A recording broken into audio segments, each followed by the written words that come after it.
ఎందుకు అది జరుగుతూ ఉంటుంది అని దేని యొక్క వాక్యం చెప్పింది.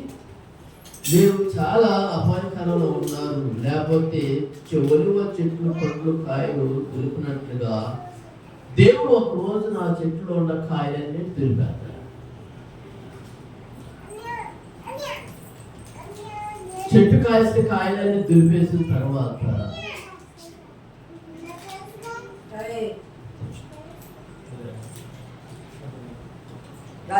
కూర్చోమా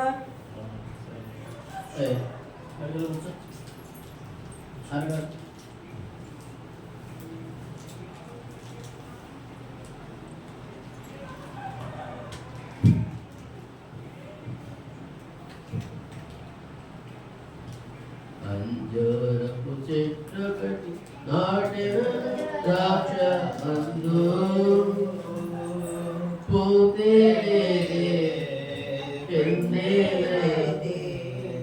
పచ్చని ఆకులతో నిండే అంజూరపు చెట్టు కట్టి నాటిన ద్రాక్ష అందు తోటమాలి ప్రేమ అధికమైన ప్రేమతో తోటమాలి ప్రేమ అధికమైన ప్రేమతో కనిపించాలి కవ్వాలము.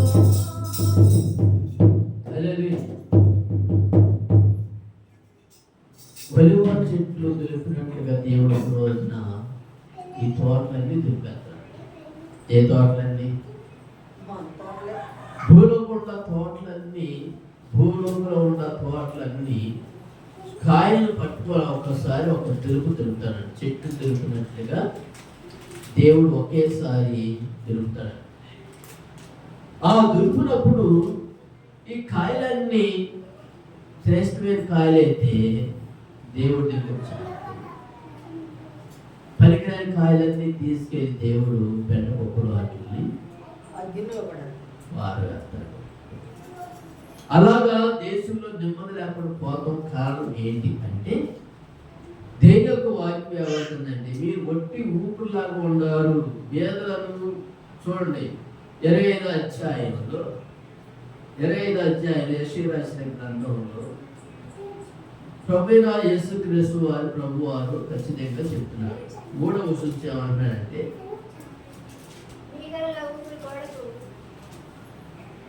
వికార ఊపిరి గోడకు తగినట్టుగా గాలి వాన వలె ఉండగా వేదనకు శరణంగా ఉంటివి.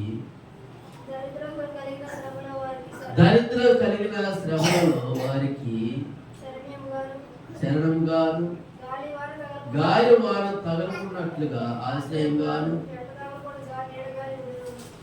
ఎండ తగలకుండా నీడగాను ఉంటివి.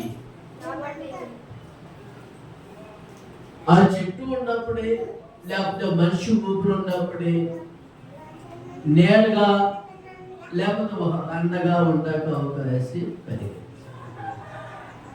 ఆ చెట్టు కాయలు లేకపోతే చెట్టు ఆకులు లేకపోతే ఆ చెట్టు కూడా నీడ తగకుండా రాలిపోతే కనుక ఏమి పరిష్కారం ఉండక అవకాశం ఉంది. అలాగే దేశంలో కాయలన్నీ రాలిపోయిన తరువాత ఆ దేశం ఏమైపోతుందంటే పనికి రాకుండా ఏమి లేకుండా పాడైపోతుంది. దేవి యొక్క వాక్యం అందుకోసం యేసయ్య అంటున్నాడు, తండ్రి దేవి యొక్క వాక్యం అంటుంది. ప్రభువు ఎందుకు చెప్తున్నాడు అని అంటున్నారు. 14వ వచనంలో వచ్చినాక అంటున్నారు దేవి యొక్క వాక్యం 24వ అధ్యాయం 14వ వచనంలో ఒక మాట యెషయా రాసిన, శేషించిన వారు బిగ్గరగా ఉత్సాహం చేయదు. యెహోవా మహాత్మ్యం బట్టి సముద్రం తీరం ఉన్న వారు కేకలేస్తారు. ఎప్పుడు కేకలేస్తారు? సముద్రం దగ్గరికి వెళ్ళేపటికి అప్పుడు అర్థారు.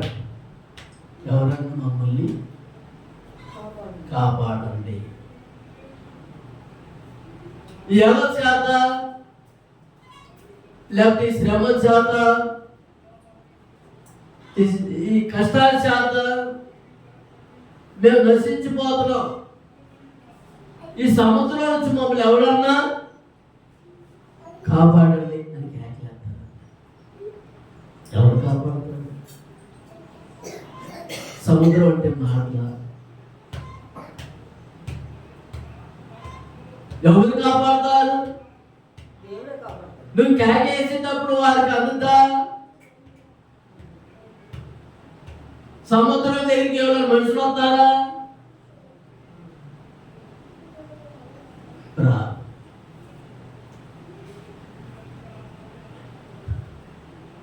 దగ్గరికి వెళ్ళినప్పుడు ఎంత కేకలేసే కానీ ప్రయోజనం కలగదు. లోకంలోకి వెళ్ళినప్పుడు, శాపంలోకి వెళ్ళినప్పుడు, పాపంలోకి వెళ్ళినప్పుడు కేకలెత్తే కనుక దేవుడు ఆలకించాలి అనుకుంటాం. కానీ యేసుక్రీస్తు వారి ప్రభు వారు అంటున్నాడు, లేకపోతే తండ్రి దేవుని యొక్క వారి గురించి చెప్పింది. ఆ 15వ వచనంలోకి వచ్చినాక అన్నాడు, అందును బట్టి తూర్పు దిశలో ఉన్న వాళ్ళారా యెహోవాని గణపరచండి. ఎవరు గణపరచాలి? పౌలు యెహోవాని యేసుక్రీస్తు వారి ప్రభువాని గణపరచాలి పోయి ఏం చేస్తూ ఉండేవాడు?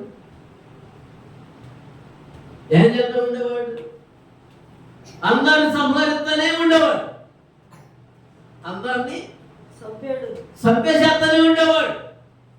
అసలు దుర్మార్గుడు మార్చిన దేవుడు ఈ భూలోకంలో ఉన్న ప్రజలు మార్చలేడా? అసలు నరహత్యలో చేసిన హత్య చేసిన వారు భూలోకంలో మార్పు అందలేదా? భూలోకంలో మార్పు చెందలేదంటే ఖచ్చితంగా మార్పు చెందారు. కానీ దేని యొక్క వాక్యం ఏమంటుందంటే, అందుకోసమే ప్రభువైన వాక్యం మనకి లేఖనాలు ఖచ్చితంగా చెప్తా ఉంటున్నాయి. ఏమని లేఖనాలు చెప్తున్నాయి? అందరూ బట్టి తూర్పు దిశ ఉన్న వాళ్ళారా యెహోవాను గణపరచండి. సముద్రం దీప నివాసులారా. ఎక్కడున్నారు? సముద్రం దీపంలో ఉండాలి. సముద్రం దీపం అంటే తెలుసా? సముద్రం దీపం అంటే ఏంటి? అగాధ లోయలో ఉన్నవారు, లేకపోతే సముద్రం తీరంలో ఉండవారు. ఏమని చెప్తుంది దేవుని యొక్క వాక్యం? ఒకసారి గమనించండి. అందుకోసం యేసయ్య అంటున్నాడు, సముద్రం దీపములో ఉండవారులారా. సముద్ర దీపోసులారా, ఇశ్రాయేలు దేవుడైన యెహోవా నామమును గణపరచుడి. ఎక్కడి దీపాలు? సముద్రం దీపోసులారా యెహోవాను, ఇశ్రాయేలు దేవుడైన యెహోవాను గణపరచండి, నామమును గణపరచుడి. నీతిమంతుడి స్తోత్రం అనే బోధగంధం నుండి సంగీతమును మనకు వినపడేది. దేని యొక్క వాక్యం ఏమంటుందంటే, సముద్రంలో ఉన్నప్పుడు ఎక్కడున్నారు? దేని యొక్క వాక్యం మనకి లేఖనాలు ఖచ్చితంగా చెప్తా ఉంటున్నాయి. అందును బట్టి తూర్పు నివాసులారా యెహోవాను గణపరచండి. సముద్రం దివాసులారా ఇశ్రాయేలు దేవుడైన యెహోవాను నామమును గణపరచండి. ఎవరి నామాన్ని గణపరచాలి? మార్గాలు తండ్రి యెహోవా నీది. యేసుక్రీస్తు నామములో మనం గణపరచాలి. ఎందుకు గణపరచాలని దేవుని యొక్క వాక్యం చెప్తుంది. 25వ అధ్యాయంలో 3వ వచనం అన్నాడు, యెషయా రాసిన గ్రంథంలో 25 అధ్యాయం 3వ వచనం ఏమంటాడంటే బికారు ఊపిరి తగిలిన గోడవలే బేదకులు శరణంగా ఉంటారు. దేవుడు దరిద్రులు కలిగి ఉంటే, శ్రమలో ఉంటే దేవుడు వారి తోడుగా ఉంటాడు. గాలి వాన తగలకుండా దేవుడు నీకు తోడుగా ఉంటాడు. దేవుడు మేలు చేస్తాడు. పగలు మేఘస్తంభం తగలకుండా, రాత్రి అగ్నిస్తంభం తగలకుండా దేవుడు నీకు తోడుగా ఉంటాడు. పగలు మేఘస్తంభం రేసి అగ్నిస్తంభం ఇచ్చాడు నీకు. ఎప్పుడు దేని యొక్క వాక్యం అని చెప్తుందంటే 24 అధ్యాయులు 16 వచనం చెప్తున్నాడు. 21 వచనం చదువు. 24 అధ్యాయంలో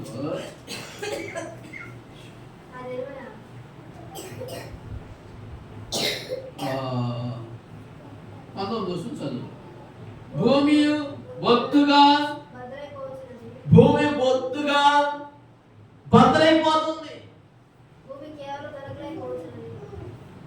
భూమి బొత్తుగా బద్దలైపోతుంది.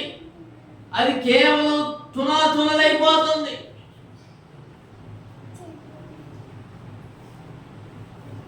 భూమి అంతా పగిలిపోతుందని ఇష్టపడుతుంది కానీ, మొక్కలు అయిపోతానికి ఇష్టపడుతుంది కానీ, సంతానాన్ని ఇష్టపడుతుంది కానీ, ఈ భూమి లోబడతానికి ఎంత మాత్రం కూడా ఇష్టపడుతుంది.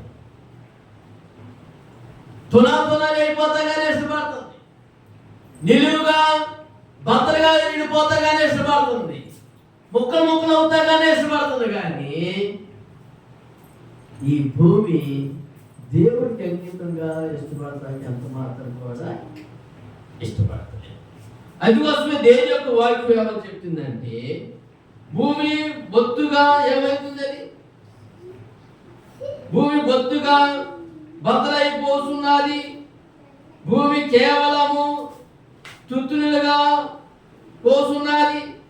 19 వచనం 24 అధ్యాయం 19 వచనం దేవుని యొక్క వాక్యం ఏమని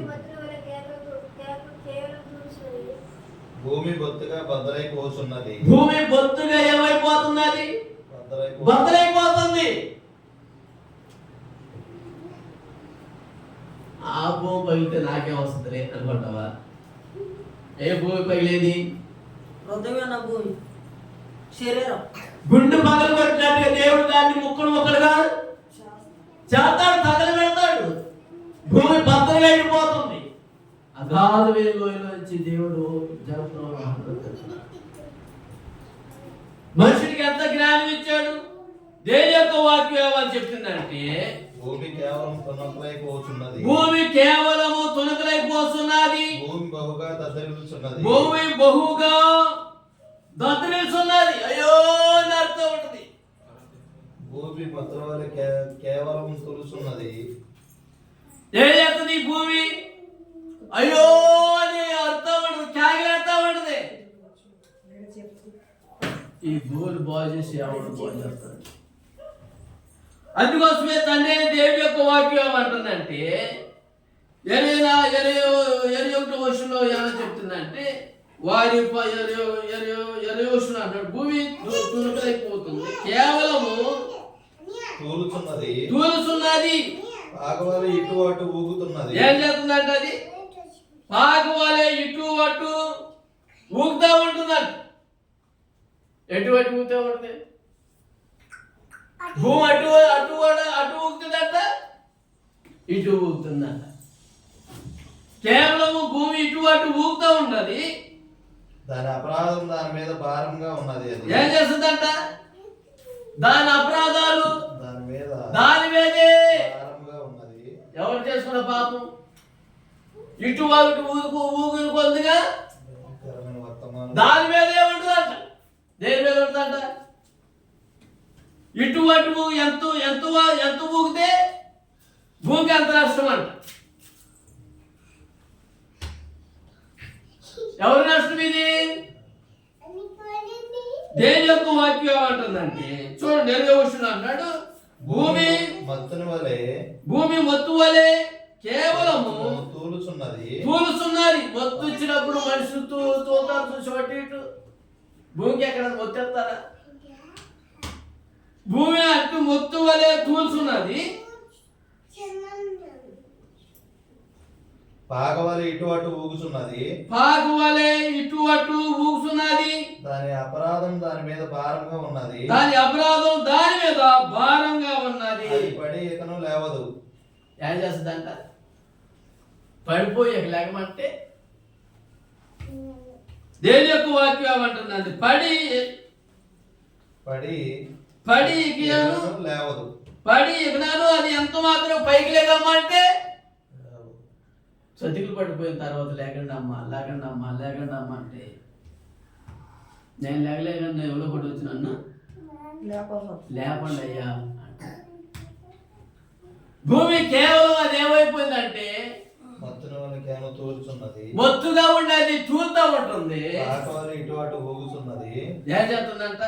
పాకలాగా అటు ఇటు ఊగుతుందంట. పాకలు ఇది వారు పాక ఎత్తి అటు ఇటు ఊగుతూ ఉండి పాక. ఏ పాకలు వేసేవాళ్ళం? గుడిసిగా ఆడుకుంటాకి దాని కింద దూరతాకి పిచ్చకారం తీసుకొచ్చి పందిరేసి 2 కార్లు దాని మీద వేసి ఉండించు. దానికేం దూరుతూ ఉండాలి, ఆడుకుంటూ ఉండాలి. అదేం చేస్తుందంటే అటు ఇటు ఊగిద్ది. దాని సరైన పునాది లేదు. అది కేవలం ఏమైపోతుందంటే ఇటు అటు ఊగుతూ ఉంటున్నప్పుడు ఊగుతూ ఉన్నది. దాని అపరాధం దాని మీద భారంగా ఉన్నది. ఎవరు చేసుకున్న పాపరా బాబు అంటే ఎవరు చేసుకున్న పాపానికి వాళ్ళకే ఉంటుందంట. నేను పాపం చేసుకుంటే నా దగ్గరే ఉంటుందంట. ఎవరు చేసుకున్న పాపం ఆ దగ్గరే అటు ఇటు ఊగుతూ ఉంటుందంట. మన చెప్పవసరం, మన చేయవసరం లేదంట. ఎవరు చేసుకున్న పాపానికి వాళ్ళే. భయంకరమైన వర్తమానం విని పారిపోవాడు గుంటలో పడును. భయంకరమైన వర్తమానం విని పారిపోవాడు గుంటలో పడును. అమ్మో ఈ వర్తమానం నా కోసమే అనుకోండి పారిపోతాడు. చూసేవా ఆడేమైపోతున్నాడు? అంతగాడి వెళ్ళి గుంటలో పడిపోతున్నాడు. పడిపోతున్నాడంట. ఎవడు గుంటలో పడతాడు? వాడు అంతర్గాడి వెళ్ళి గుంటలో పడి గుంటలో తప్పించుకున్నవాడు ఊరిలో తప్పించుకున్నవాడు ఈ గుంటలో తప్పించుకున్నాడు అనుకో, అక్కడ ఊరి పెట్టి ఉండదు. ఏం చేస్తాడు? ఈ గుంటలో తప్పుకున్నావు కదా అనుకుంటున్నాను. ఎక్కడి నుంచి? ఈ గుంటలో చెడు గారు తాగుతాడు కదా అనుకుంటున్నాను. కానీ ఉరి పెడితే ఉరి ఎప్పుడు ఎక్కడ పెడతారు తెలుసా? ఎక్కడ పెడతారు తెలుసా? పెట్లకు పెడతారు. చక్కగా తీసుకెళ్ళి ఎవరు తిరగని చోట ఉచ్చులు పెట్టేసి మెదలకుండా వచ్చేస్తారు. అది గొప్పకుంటే మెడకో కాలుకో ముక్కుకో చెవుకో పట్టేసి క్యాకిలేసినా కానీ ఎక్కువ శాతం కాళ్ళకి మెడకే పట్టిద్ది. ఫస్ట్గా పట్టేది మెడకే ఉర్రి పట్టేస్తుంది. ఎవరో వచ్చి కాపాడతారంటే కాపాడతాకు అవకాశం ఉండదండి. ఎవరు లేకుండా ఉరేసుకుంటాం. ఎవరు లేకుండానే ఎవరైనా ఉంటే ఉరేసుకుంటామా? ఎవరు లేకోకుండానే ఉర్లు వచ్చేస్తుందంట. నువ్వు ఎక్కడ దొరికావా అని చెప్పేసి బ్యాగ్ మీద పట్టుకుంటాను. ఎక్కడ ఉచ్చి వేస్తుందో తెలుసు, ఏ ఉచ్చులో పడేస్తుందో తెలియదు, మోసగారి ఉచ్చులో పడేస్తుందో తెలియదు, పాపమైన ఉచ్చులో పడేస్తుందో తెలియదు, అహంకారమైన ఉచ్చులో పడేస్తుందో తెలియదు, భయమైన ఉచ్చులో పడేస్తుందో కూడా తెలియదు. ఏ ఉచ్చులో పడేస్తుందో కూడా మనకి తెలియదు. మనం ఏమనుకుంటామా? నేను ఏ ఉచ్చులో పడలే అనుకుంటామంట. ఏమనుకుంటాం? మనం ఏ ఉచ్చులో పడలేం కదా, మనం చక్కగా స్టడీగా ఉన్నాం కదా అనుకుంటాం. ఆటోమేటిక్గా నీకు తెలియకోకుండానే ఉచ్చులోకి వెళ్ళి పడిపోతామంట. ప్రతి మానవుడికి ఎర్ర అనేది చేపకైతే ఎర్ర పెట్టాలి, జంతువులకైతే తిరిగే జంతువులకైతే చచ్చిపోయిన దాన్ని ఒక దాన్ని పెట్టాడు. భలే ముద్రాన్ని అది వెళ్ళి దాని కిందకి వెళ్తుంది. ఊరిన అది ఆటోమేటిక్గా కిందవలని వెళ్ళిపోద్ది, మేడకు వచ్చి చేసుకుని లాగేస్తుంది. అది ఎవరు కాపాడుతామన్నా కూడా అది కాపాడడానికి అవకాశం ఉండదు. తర్వాత దేవుని యొక్క వాక్యంలోకి తర్వాత చదువుకున్నాం. ఆ గుంట తప్పించుకుంటాకు ఉరి చిక్కును దేవుని యొక్క వాక్యం తప్పించుకున్నవాడు ఊరిలో చిక్కును. గుంట తప్పించుకున్నవాడు ఊరిలో చిక్కుకోను. ఆ దినమున యెహోవా ఉన్నత స్థలమందు సమూహమును ఆ దినమందు యెహోవా ఉన్నత స్థలమందు సమూహమును భూమి మీద ఉన్న భూరాజులను దండించును. భూమి మీద ఉన్న భూరాజులను దండించును. చెరపట్టబడిన వారి గోతులో చేర్చబడినట్లుగా వారు చేర్చబడి చెరసాలలో వేయబడుదురు. తీసుకెళ్ళిపోయి చెరసాలు వేసేస్తుంది. ఏం చేస్తుంది? తీసుకెళ్ళిపోయి ఎక్కడ పడేస్తుందో దానికి తెలియకోకుండా పడేస్తుందంట. అందుకోసమే పేదలకి కాపాడతా దేవుడు సంసిద్ధంగా ఉన్నాడు. 6వ అధ్యాయంలో యెషయా రాసిన గ్రంథంలో 20వ వచనం చదువు. యెషయా రాసిన గ్రంథం 6వ అధ్యాయంలో దేవుని యొక్క వాక్యం మనకి లేఖనాలు ఖచ్చితంగా చెప్తా ఉంటున్నాయి. లేఖనాలు మనకి తేటగా లేఖనాలు మనం చెప్తా ఉన్నాయి. 6వ అధ్యాయం యెషయా రాసిన గ్రంథం 20వ వచనం ఏమంటుందంటే, చాలా ఊర్లో నుంచి దేవుడు మనం తప్పించినట్లుగా సూర్యుడికను అస్తమింపడు. దేవుని యొక్క వాక్యం ఏమని చెప్పిందంటే, సూర్యుడు అస్తమించాడు, నీ చంద్రుడికి క్షీణింపడు. నీ చంద్రుడు క్షీణించడు. యెహోవా నీకు నిత్యమైన వెలుగుగా నుండును. ఎప్పుడు ఉంటాడు సూర్యుడు చూద్దామంటే? సూర్యుడు కాపాడుకొని వెళ్ళిపోతాడు. ఎప్పుడు కాపాడుకొని ఉండేది? అదే చెప్పి తర్వాత కాపాడదా?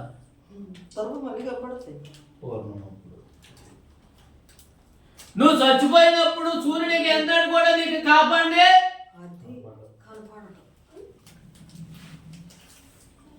ఎవరు కాపాడతారు? నీకు దేవుడే కనపడతాడు.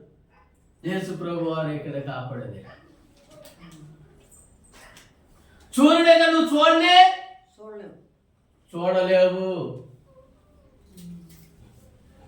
అందుకోసమే దేవుని యొక్క వాక్యం అంటుంది, యెహోవా నీకు నిత్యమైన వెలుగుగా నుండును. సూర్యుడే గాను నీకు అస్తమించాడు, చంద్రుడు క్షీణింపడు. చంద్రుడు ఎన్నడూ కూడా క్షీణింపడు. యెహోవా నీకు నిత్యమైన వెలుగుగా నుండును. యెహోవా నీకు నిత్యమైన వెలుగుగా ఉన్నాడు. నీ దుఃఖములు సూర్యుడు చంద్రుడిని నక్షత్రాలు పూజ చేశారా మీకు? అవి కాపాడు కూడా వెళ్ళిపోతాయి. దేయమ్మ ఇప్పుడు కాపాడి మావైపోయి అంటే ఈయనన్నాడు కూడా నీ కాపాడి. సూర్యుడు భగవాన్ కాపాడరు బాబు అంటాడు, కాపాడు. చంద్రుడు ఏమంటాడు? చంద్రదేవుడిని చంద్రగ్రహం, చంద్రదేవుడా నువ్వు కాపాడే, నక్షత్ర దేవుడా నువ్వు కాపాడే, జ్యోతిలా నువ్వు కాపాడే అంటే కాపాడినే కాపాడు. ఎవరు కాపాడాలేక నిన్ను? సూర్యుడు చంద్రుడి నక్షత్రాలు అన్నాడు కూడా నీకు చూడలేవు అన్న తర్వాత ఏమంటున్నాడు దేవుని యొక్క వాక్యం. అందుకోసమే దేవుని యొక్క వాక్యం ఏమంటుందంటే, దుఃఖ దినములు సమాప్తమగును. నీ దుఃఖ దినాలన్నీ ఏమైపోతాయి? సమాప్తమైపోతాయి. ఇక ఆకలి ఉండదు, తక్కువ ఉండదు, శ్రమ ఉండదు, కష్టాలు ఉండవు, బాధలు ఉండవు. ఈ బాధపడే కంటే ఉర్రు పెట్టుకుంటూ మీరు కనుకుంటారు. చూసావా? ఈ శ్రమ దినాలు లేకపోతే ఈ దుఃఖ దినాల కంటే శరణమే, సావే నాకు శరణం అనుకోకూడదు అన్నమాట. ఏమనుకోవాలి? బతుట క్రీస్తే సావే నాకు లాభే అని చెప్పుకోవాలంట. బలతాను సావి అన్నాడు కూడా మనం తెచ్చుకోకూడదు. అందుకోసం ఏసయ్య అంటున్నాడు, తండ్రి దేవుని యొక్క వాక్యం అంటుంది. చూడండి, దేవుని యొక్క వాక్యం మనకి లేఖనాలు ఖచ్చితంగా చెప్తావు అంటున్నాయి. ఆ తర్వాత యెహోవా నీకు నిత్యమైన వెలుగుగా ఉండును. నీ దుఃఖ దినములు సమస్తము అవును. నీ జనులందరూ నీతిమంతులై ఇందురు. నీ జనులందరూ నీతిమంతులుగా అవుదురు. నన్ను నేను మహిమపరుచుకున్నట్లు నేను నిన్ను మహిమపరుచుకున్నట్లుగా వారు నేను నాటికి కొమ్మగాను నేను చేసిన పనిగాను ఉండి నేను కొమ్మగాను నేను చేసిన పనిగాను ఉండి పనిగాను చేసినట్టుగా ఉండి దేశం స్వాస్థ్యముగా స్వతంత్రించుకుందరు. చేయాలంట ఒక కొమ్మగా ఒక చెట్టుగా ఉండాలి. వారిలో ఒంటరైన వాడు 1000 మంది అవును, ఎన్నిక లేని వాడు బలమైన జనముగా. నువ్వు చచ్చిపోయే వారికి ఏం ప్రయోజనం పడుతుంది? వారిలో ఒంటరైన వాడు 1000 మంది అవుతాడు, ఎన్నిక లేని వాడు బలమైన జనం అవుతాడు.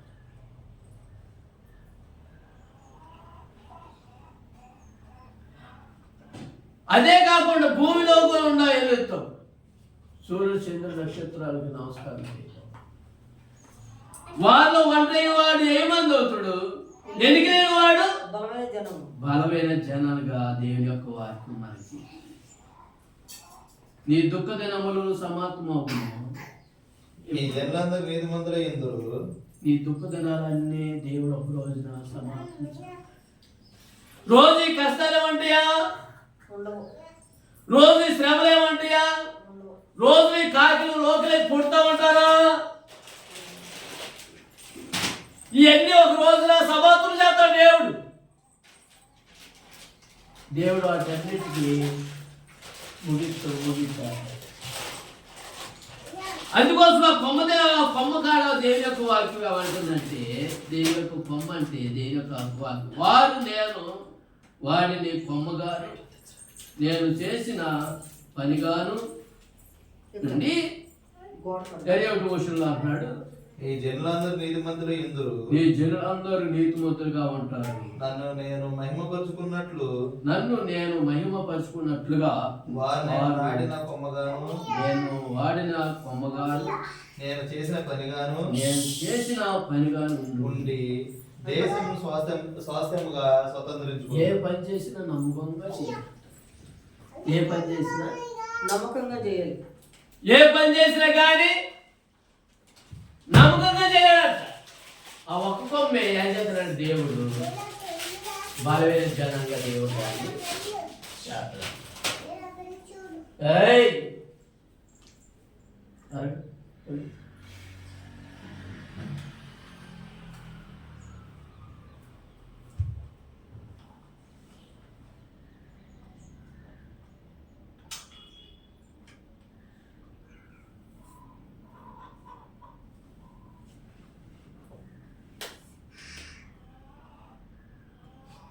నీ జనులందరిలో నీతిమంతులై ఇందురు. నువ్వు చేసిన ఉపకారములకు నేనేమి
దేవుడికి ఏది చేసిన ఉపకారం మనం దేని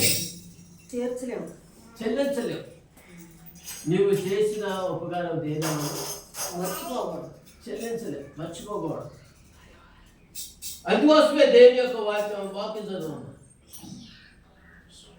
6వ అధ్యాయం వాక్యం చదువు. 6వ అధ్యాయం దేవుని యొక్క వాక్యం అని చెప్తుందంటే 21 చదువుకుంది. నీ జనులందరూ ఈ జనులందరూ నీతిమంతులుగా ఉంటారు. నేను మహిమపరచినట్లుగా నేను నాటిన కొమ్మగాను. ఏ కొమ్మగా ఉండాలంట? ఆయన నాటిన కొమ్మగా. ఆయన నాటిన కొమ్మలాగా ఉండాలంట. ఆ కొమ్మ నాటితే ఆ కొమ్మ కూడా బతికిద్దాట. ఏ కొమ్మ? ఇంకో కొమ్మ కూడా. కొమ్మలే తీసుకొచ్చి నాటుతారు. కొన్ని కొమ్మలే ఎమ్మండే అంటుకుంటాయి, కొన్ని కొమ్మలు ఎమ్మండే చచ్చిపోతాయి. ఒక చేతితో పెట్టుకుంటే కొమ్మ ఎక్కడ పడేసిన ఆటోమేటిక్గా బతుకుద్ది. మా నాన్న ఏ చెట్లు నాటినా కానీ, ఏ కొమ్మ నాటినా కానీ, మా నాన్న కూడా అంతే, ఏదే తోటలాగా చక్కగా నాటపడిపోయింది. ఒక కొమ్మ పెడితే ఆ కొమ్మ ఫలితానికి రావు, కాయలు కాయు, పూతలు కూడా. అందుకోసమే దేవుని యొక్క వాక్యం మనకి లేఖనాలు చెప్తున్నాయి. తండ్రి దేవుడు చెప్తున్నాడు. చూడండి, దేవుని యొక్క వాక్యం నా కొమ్మ నాటినప్పుడు చూడండి, దేవుని యొక్క వాక్యం అంటుందంటే ఈ జనులందరూ నీతిమంతులుగా ఉంటారు. నన్ను నేను మహిమపరుచుకున్నట్లుగా నేను నాటిన కొమ్మగాను, నేను చేసిన పనిగా ఉండి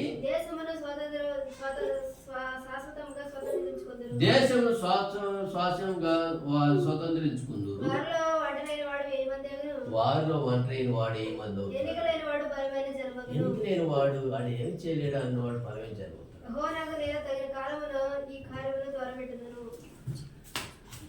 ఎన్నిక లేని వాడు బలమే జరగక దేవుడు వాగ్దానం. అది ఆయన ఏం చేయగలనే అనుకున్న వాగ్దానాన్ని దేవుడు బలవించనంగా చేస్తాడు. అయిపోయిందిలే అనుకున్న సమయంలో దేవుడు దాన్ని పైకి లేవనెత్తుతాడు.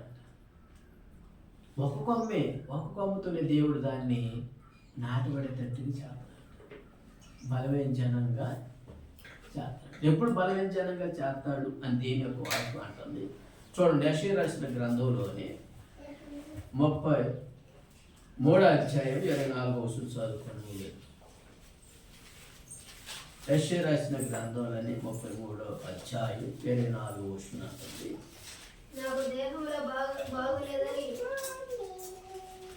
దేని యొక్క వాక్యంలో మనకి లేఖనాలు చెప్తాను.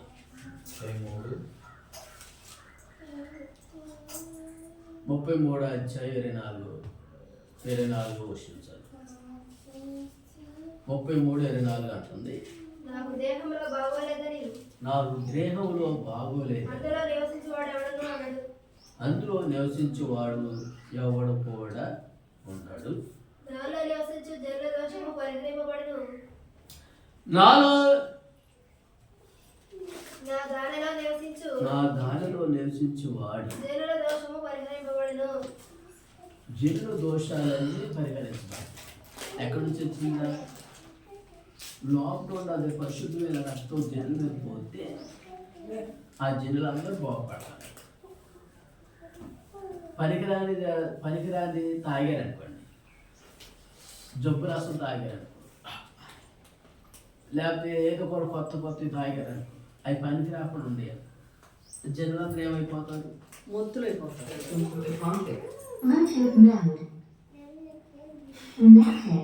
వాళ్ళందరూ ఏమైపోతారంటే ఆడితో పాటు వీళ్ళు కూడా హాదిగస్తులు అయిపోతారు. కానీ యేసుక్రీస్తు వారి ప్రభు రక్తం ఎత్తి, యేసయ్య అమూలమైన రక్తం ఎత్తి ఏం చేస్తుంది? దేవుని యొక్క వాక్యం ఏమంటుందంటే, అమూలమైన రక్తం, లోపల నుంచి వచ్చిన రక్తం, లేకపోతే యేసుక్రీస్తు వారి ప్రభు రక్తం చేత అనేక మంది బాగుపడ్డారు. అమూలమైన రక్తం చేత ఏం చేసింది? అనేకమైన రక్తం చేత జనులు అందరూ ఏం చేస్తున్నారంటే దాంట్లో ఉండాలి శ్రేష్టమైనది కాబట్టి వాళ్ళందరూ బాగుపడతారు, అవకాశం కలిగారు. చూడండి అంటారు, నాకు దేహంలో బాగోలేదని అందులో నివసించువాడు ఎవడు కూడా అన్నాడు. దానిలో నివసించువాడు జనులు దోషములను యేసుక్రీస్తు వారు ప్రభువారు ఒక్కడే నీ పాప దోషాలన్నీ కనికరించేవాడు. లేకపోతే నీ ఒంట్లో ఉన్న రోగాలు వ్యాధులన్నీ పోగొట్టువాడు యేసయ్య ఒక్కడే. యేసుక్రీస్తు వారి ప్రభు తప్ప భూలోకులు ఎవరు కూడా వ్యాధులు రోగాలు భోజనం నాదులు లేనే లేదు. నువ్వు శ్రేష్టమైన మొక్క నాటితే కనుక మొక్క వారిలో వంటలేని మొక్క 1000 మంది అవుతుంది, నీకులు బలవించిన మొక్క అవుతుంది. అదే పనికిరాని మొక్క అనుకోండి, నువ్వు ఎంత నాటినా కానీ అది నీతో పాటు అంతమైపోతా.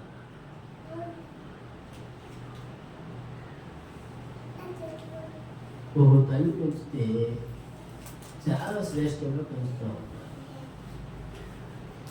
ఓహో మొక్కలు పెంచితే చాలా అందంగా పెంచుతూ ఉంటారు. ఓహో మొక్కలు పెంచితే నీచిగా పెంచుతూ ఉంటారు. ఆ మొక్కలు ఉండవు ఒకటే ఏమంటారు, పోయిన ఒకటేనండి చెడిపోయిన మొక్క అని చెప్తారు. కానీ దేవుని యొక్క వాక్కు అంటుంది శ్రేష్టమైన హృదయం వచ్చి శ్రేష్టమైన జీవనాలను బయటికి వెళ్ళి మనిషిని బాగు చేయాలి. నీ నోట్లో వచ్చే ప్రతి మాట కానీ శుద్ధీకరణ చేయాలంట. అభ్యంతరకరం ఏం చెప్పి నీతో పాటు వాళ్ళు కూడా తీసుకుపోతామంట. నువ్వు సత్యాన్ని కాకుండా ఎదుటి వాళ్ళు కూడా సంపాదించాలి. అది పరిశుద్ధమైన మొక్క కాబట్టి, నీతిమంతమైన మొక్క కాబట్టి అనేక దోషంలో చేస్తానండి. జనుల దోషములను పరిహరించబడును. జనుల దోషాలన్నీ పరిహరించబడతాయి. ఎప్పుడు జనుల దోషాలన్నీ పరిహరించబడతాయని దేవుని యొక్క వాక్యం చెప్తుంది. హోషేయ రాసిన గ్రంథంలో దేవుని యొక్క వాక్యంలో హోషేయ రాసిన గ్రంథం 11వ అధ్యాయం 14 చదువుకుంది. హోషేయ రాసిన గ్రంథం దేవుని యొక్క వాక్యం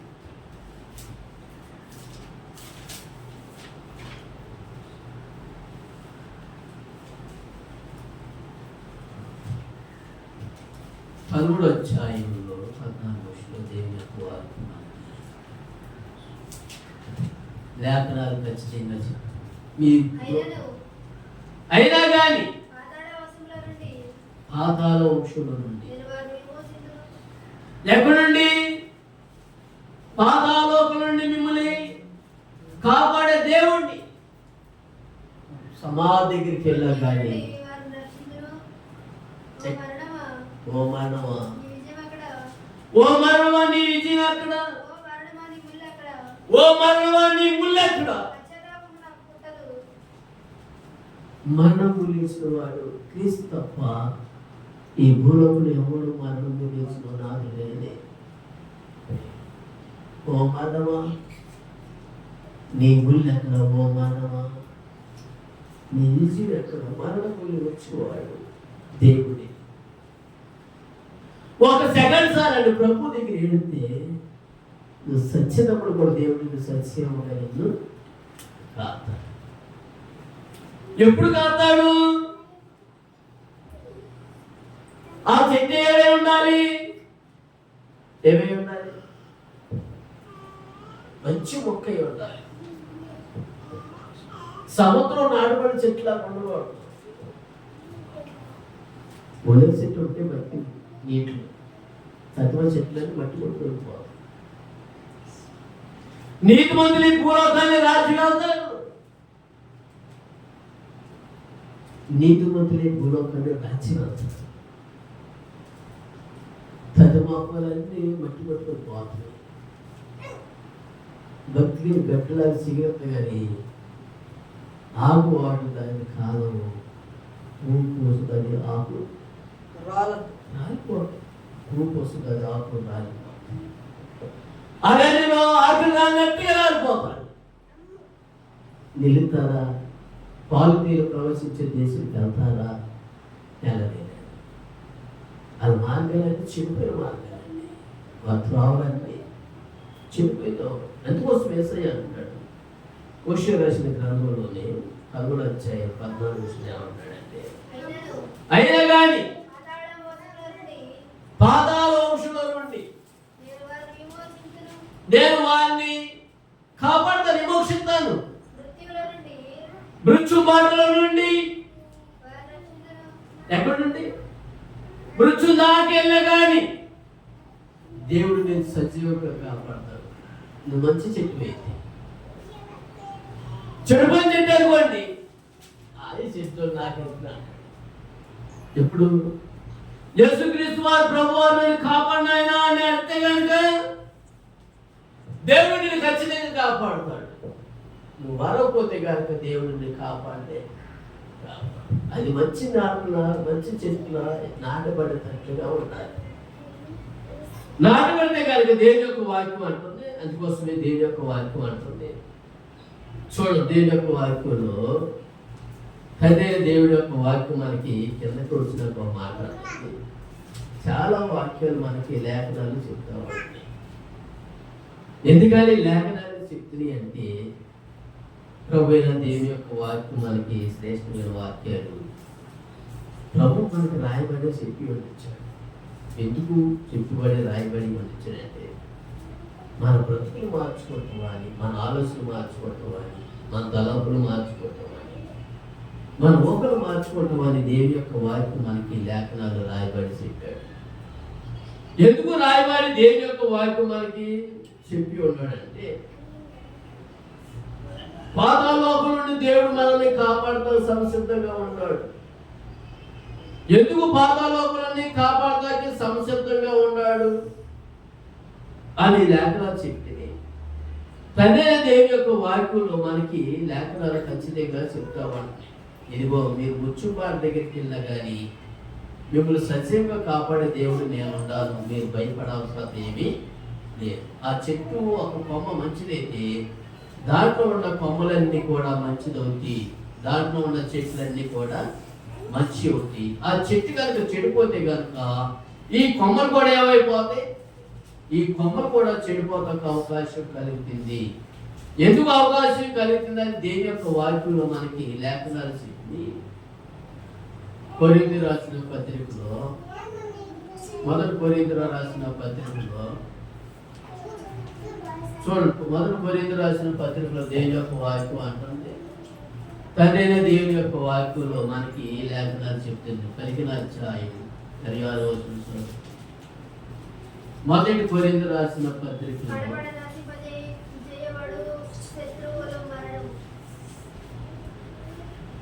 15వ అధ్యాయం 26వ వచనం ఏమంటుందంటే మొదటి కొరింథీయులకు రాసిన పత్రికలో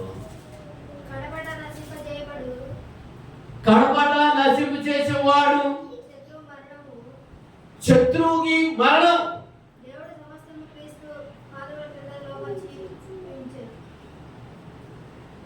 శత్రువుని దేవుడు పాతాళలోకానికి ఎప్పుడో వాడు తలగా శీఘ్రంగా చదువుకుంటాడు. అయినా కానీ ఆ శత్రువు ఎప్పుడు తిరుగుతానే ఉంటాడంట. అపవాదాన్ని జనకుడు లూసిఫర్ అయిన దూత భూలోకంలో సంచరిస్తూనే ఉంటాడు. కానీ యేసయ్య అన్నాడు దాన్ని కలవాల్సిన దానిగా ఏనాడు చదువుకొలిసిన దేవుడు. అందుకోసమే ఇదిగో వేదన కథాక్షేత్రానికి నేను సంసిద్ధంగా ఉన్నాను, వారిని కాపాడటానికి నేను సిద్ధంగా ఉన్నాను. కాకపోతే వారు నా మాట వింటలేదు, ఆ కొమ్మలు లేక చెట్లు నా మాట వింటలేదు. మీ భూమి బతలకుండా ఉండాలంటే, సజీవంగా కాసుకోవాలంటే మీరు నా మాట మీరు వినాలి. ఇంకో మాట ఏమంటారంటే చూడండి, అక్కడ కొరింథీయులకు రాసిన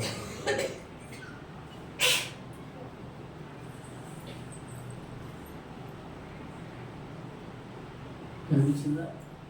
దేవుడు సమస్తమును క్రీస్తు పాదము క్రింద లోపరిచించెను. సమస్తము లోపరచబడి ఉన్నదని చెప్పినప్పుడు ఆయన సమస్తమును లోపరిచిన వాడు తప్ప సమస్తము లోపరచబడి ఉన్నదని సమర్థించున్నది.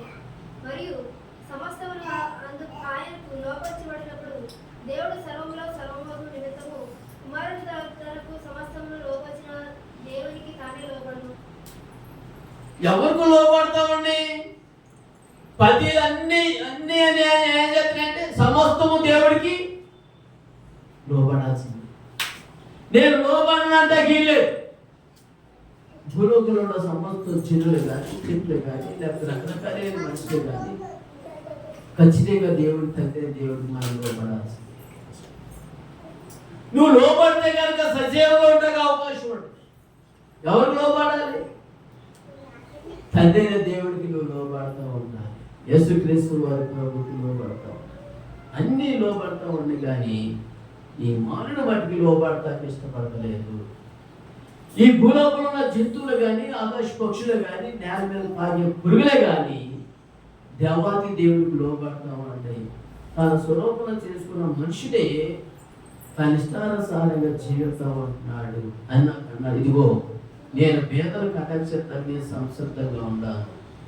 ఎందుకు వాళ్ళని కటాక్షించే సంసిద్ధంగా ఉండాను అని దేని యొక్క వార్త అంటుంది. ఇటు ఖాళీ ఎడల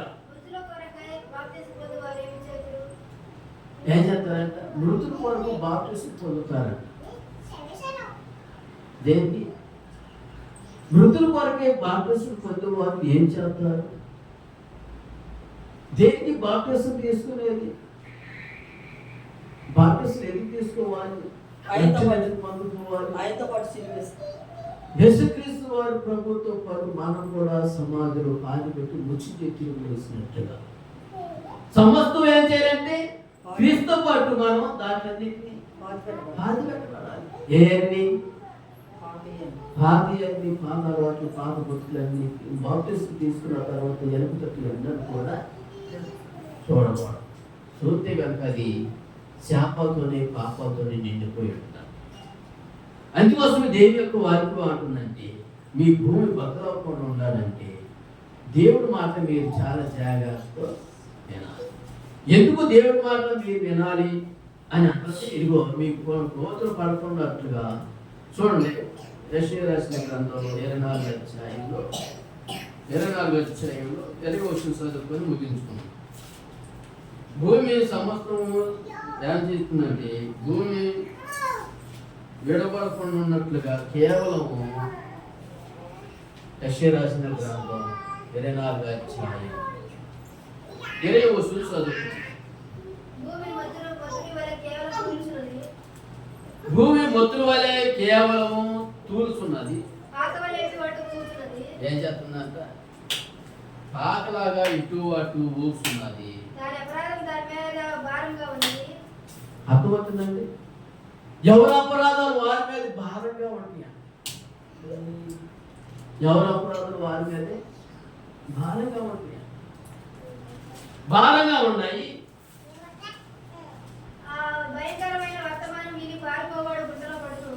భయంకరమైన వర్తమానం విని పారిపోవాడు గుంటలో పడతాడు. గుంటలో తప్పించుకొని ఖచ్చితంగా గుంటలో చెప్పుకోకుండా కాపాడాడు.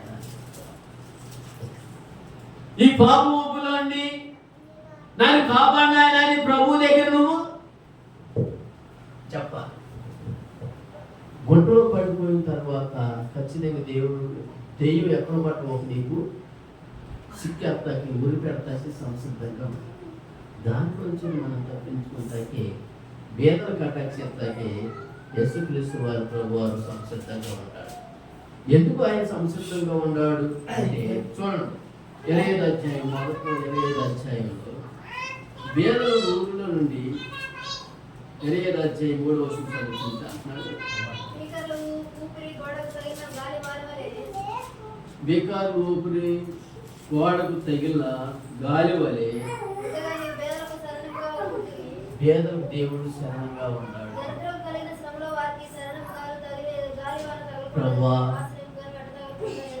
ప్రభువా నాకు ఆశ్రయంగా ఉంది. నేను చాలా దరిద్ర స్థితిలో ఉన్నాను. చాలా పనిమాల స్థితిలో ఉన్నాను. చాలా దిక్కుమాల స్థితిలో ఉన్నా. ప్రభువా నాకు చుట్టూ నాకు నీడగా నువ్వు నాకు ఉంది. ఈ దరిద్ర స్థితి నుంచి నన్ను విడిపించిన అని ప్రభు దగ్గర ప్రార్థన చేస్తే దేవుడు మన ప్రార్థన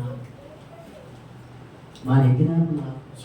ప్రభువా ఈ పొమ్మని వాళ్ళు వాసన వాడు వేయమంటూ ఎనికి లేని వారిని బలవేయించాను వచ్చాను అన్నాడు.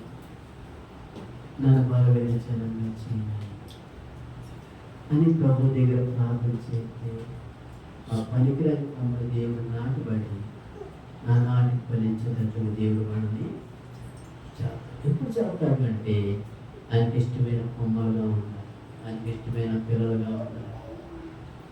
మన భూమి భద్రపోకుండా నువ్వు సామాను సజీవుగా ఉండి ప్రభు కాపాడినాయన అని ప్రభు దగ్గర ప్రార్థన చేస్తే దేవుడు మన ప్రార్థన మన జ్ఞాపకం ఆలకించి ఆయన సన్ని చేసి మొదలేసుకుంటూ ఉంటాయి.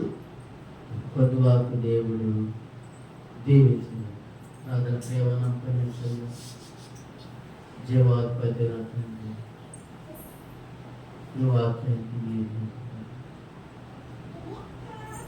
నాకుండా బదులప్పటి నేను సాగుండా సజీవంగా కాపాడుతా సాయం యేసుక్రీస్తునామములో శక్తినన్నిటిని లయించింది. నాకు యేసుక్రీస్తులో మన కోసం యేసునామములో గౌరవించింది. నాకు కలవసిన శక్తినన్నింటిని లయించేవి. నాకు మా వేదన మా విజ్ఞానం వాళ్ళు అంటే ఏముందో ఎన్ని పరవేంచారు మాకు పనిచేసి నీరు నాటుకోకుండా నిజమైన ద్రాక్షవల్లిని నా తండ్రి నాలో పనింత పనితే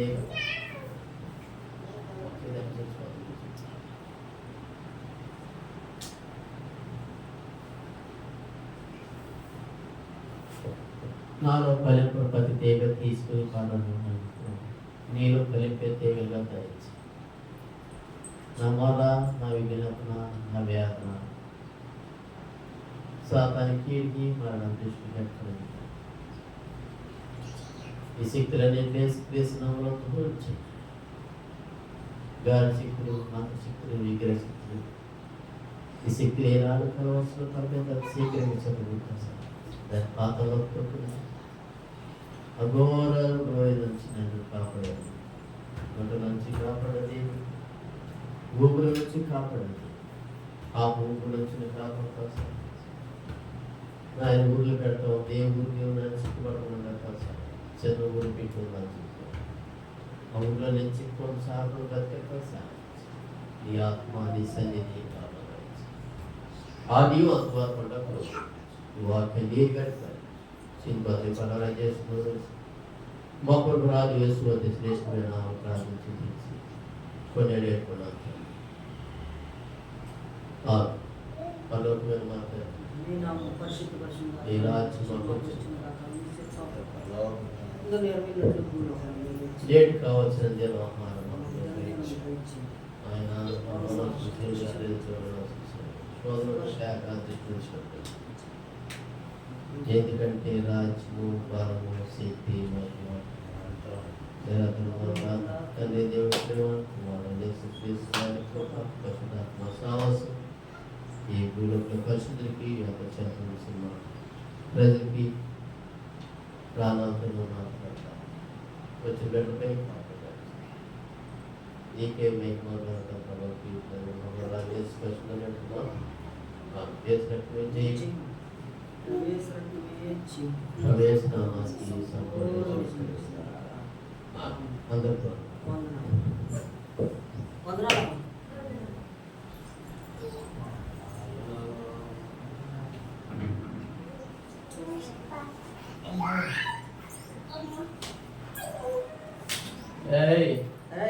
తల్లి చూడు పువ్వు పడింది.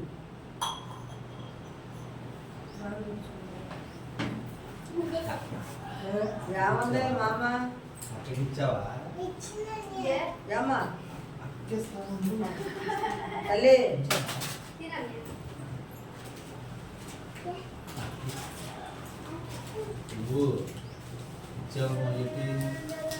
పిల్లకి తీసుకొని అక్షగండి